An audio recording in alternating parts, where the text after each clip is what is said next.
సామాజిక బాధ్యత. మనం డబ్బులు ఇచ్చి వాళ్ళకి జీతాలు ఇచ్చి సంఘటితంగా ఒక వ్యవస్థను ఏర్పాటు చేసి సమాజాన్ని బాగు చేయండి, మేమందరం మా పనుల్లో మేము ఉంటాం కాబట్టి మేమందరం పన్నులు కట్టి మీకు ఉద్యోగాలు అప్పగిస్తున్నాము, మీరు మీ ఉద్యోగాలు సవ్యంగా చెయ్యండి అని చెప్పేసి రాజకీయ నాయకుల చేతిలో అధికారం పెడితే వాళ్ళు చేసింది ఏంటో తెలుసా? వాళ్ళ ఆస్తులు పెంచుకోవడం, మన అప్పులు పెంచడం.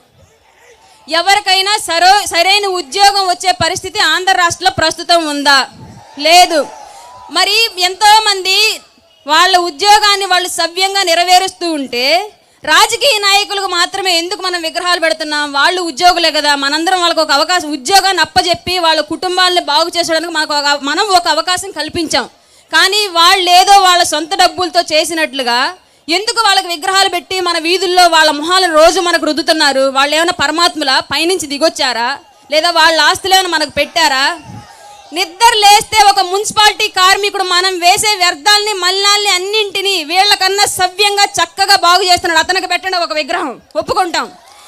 ఆర్మీలో మా అందరి ప్రాణాల కోసం, మా అందరి కుటుంబాల కోసం వాళ్ళ ప్రాణ త్యాగాలు చేసి రోజు ఎక్కడో ఒక చోట ఎవరో ఒక ఆర్మీ జవాన్ ప్రాణాలు పోగొట్టుకుంటున్నాడు, వాళ్ళకు పెట్టిన వీధి విగ్రహాలు ఒప్పుకుంటాం. వీళ్ళు ఏం చేశారని వీళ్ళ విగ్రహాలు మనకి అంటే, వీళ్ళు ఒక కుల వ్యవస్థను ఏర్పాటు చేసుకుని వీళ్ళ కుటుంబాలని వ్యాపారవేత్తలుగా రాజకీయంగా అన్ని విధాలుగా ఎదిగి ఒక ఊర్లో ఒక బలమైన సామాజిక వర్గంగా వీళ్ళే ఎదిగి వీళ్ళు మహానాయకులు అని చెప్తే మనంతా ఒప్పుకోవాలా?